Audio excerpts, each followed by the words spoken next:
before the Sumbong sa Pangulo website was launched. Sinabi nyo kagad sa inyong interview, mali yung grid coordinates namin ng aking team na in-inspeksyon namin na kinongclude namin ghost project sa Sitio Dique.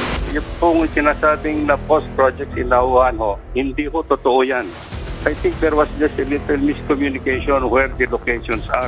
Alam namin talagang ghost project because we did not rely on the Sumbong sa Pangulo which at the time was not yet in existence. Hindi pa ito na-launch. Bakit parang subliminally or consciously, alam niyo nang may mga maling grid coordinates, may investigator's mind. Kayo unang naisip ko bakit kayo nakapagsalita noon na mali yung grid coordinates namin? We relied on the DPWH grid coordinates and people on the ground.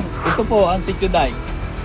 Yan po, kahit isa pong project na Mega Dike, wala po kayong makikita. I-disclose ko lang, noon ako unang napikon sa inyo because you were undermining the work done by my staff. I never knew actually about the coordinates, even Maliwanag po yung inyong interview Sabi ko, paano nyo malalamang, paano niya sabing mali? Chinek namin sa ground mismo, kausap namin yung mga tao, and we inspected physically.